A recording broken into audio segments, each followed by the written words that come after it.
hopefully again tonight. And Shachar tomorrow morning is 8 o'clock. We thank everybody who came to help with the minyan. The Chok LeYisrael brings today Hilchos brachos. But why don't you answer Amen after your own brachos? I remember when I was a Rav down in Virginia, there was a fellow, he came staying by us, he wanted to be a ger, and he said, and he answered Amen after all of his own brachos. I told him we don't do such a thing. So he said, well, I do. I said, well, if that's how you look at it, you can't be a ger. Like, you have to be machni, you have to be makabel. But there's a reason for everything, even though he could say that, well, I do. When it's, as the Rambam explains, when it's the end of a group of brachos, that's why by Boinei Yerushalayim, even also by Ashkenazim, also say Amen by benching, but the minhag of the Sfardim, which is really the Ikra Din, is that when you have a whole series of brachos, let's say the last bracha of Shemon Esrei, Hamvorech Samach Yisrael Bashalom, according to the Rambam, you should say your Amen after one bracha, and there were, by some of the Hasidic Tzadikim, there was, maybe they said it quietly, whatever, by Yishtabach, others like that. But why stam as though you don't say Amen after your own brachos? Neishi bracha achas vein oinen Amen ela acher bracha achronish shekadmo oisa bracha acheres a bracha.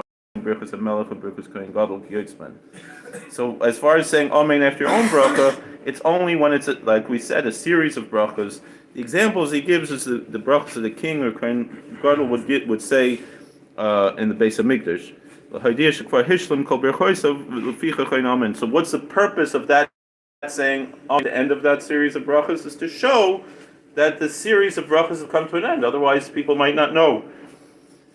So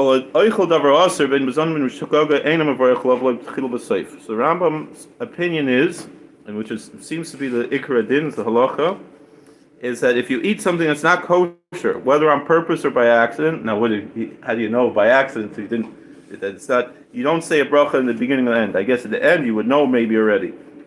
Ketzad. So what's the example?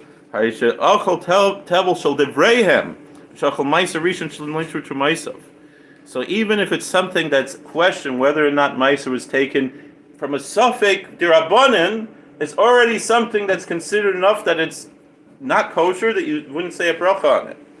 Or same thing with the first tithe that they didn't remove the trumas, or Meiser Sheni Niftu Kilchasim and Vorach, or something like that, Meiser Sheni and Hektish that didn't have the proper pidyon. Even on such a thing which really is be'etzem kosher, still, you don't say a bracha.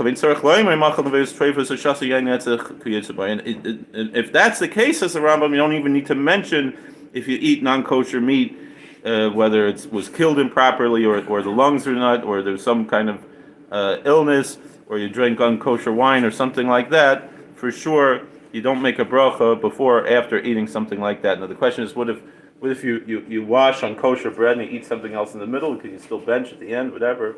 You still would, because of the kosher bread. It doesn't would seem, but there might be some lumdis that might say differently. Rebbe Chananim and Akasha Hermet Kadosh Baruch Hu Zaki Stroll Ficha Chipol and Timur Temar and Rechavos Vansid Kayado.